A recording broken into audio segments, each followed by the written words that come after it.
When I went to my Authentic Speaking Academy live event in Denver a couple of months ago, I met a couple from England that I really feel a connection to. I feel very much drawn to them, and I'm excited about that feeling. I'm excited about what connection may be able to develop between us and the support that can be a part of that.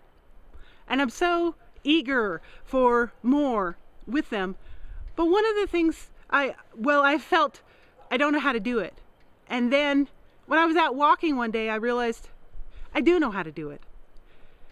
And that is to choose to be patient, to trust the feeling, know that it's real, know that it can unfold in its own timing for them and for me, whatever that means. And there may be so much more in there that I'm not aware of, certainly not consciously aware of. I have a few ideas, but the feeling is there.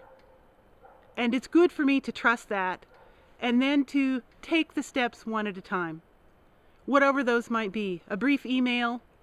I'm thinking about you. I wanted to share this with you.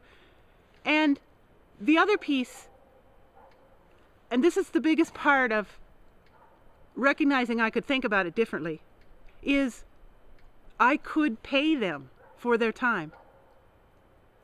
And through that, we could get to know each other.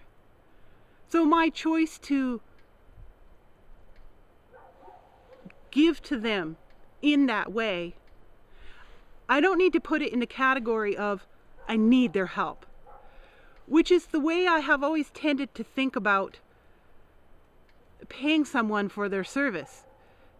That there's something I don't have, and therefore I need to pay you so that you can give it to me.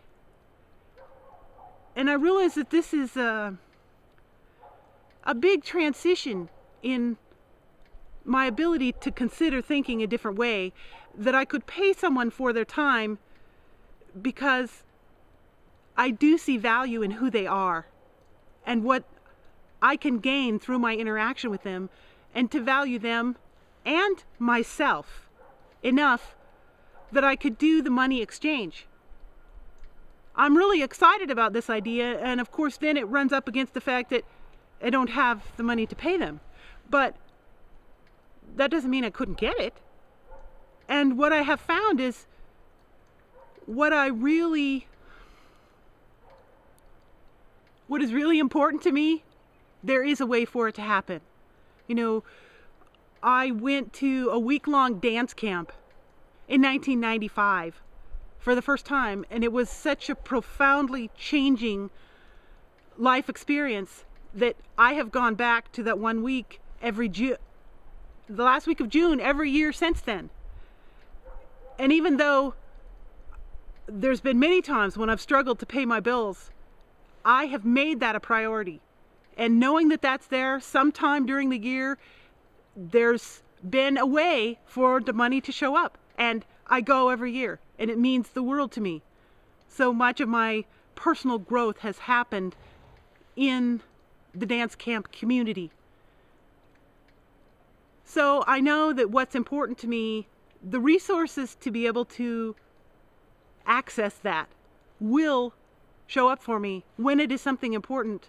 So what if I am to change the way I think about my interaction with people and value them enough? And it's very much a value of me enough too,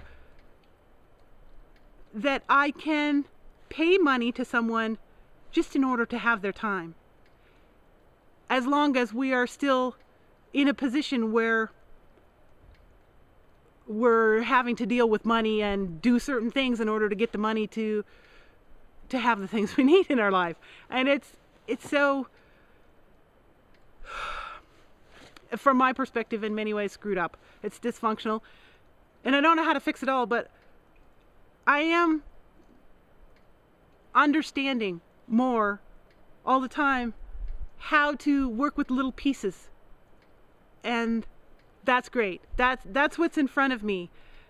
If the next thing to do is to do the dishes, then I do the dishes and not think, oh shoot, you know, I got to do these dishes before I can do this other thing I want. It's just do what's in front of me to do. So if I can get little pieces of how to help what's dysfunctional in our culture, in our relationships with each other,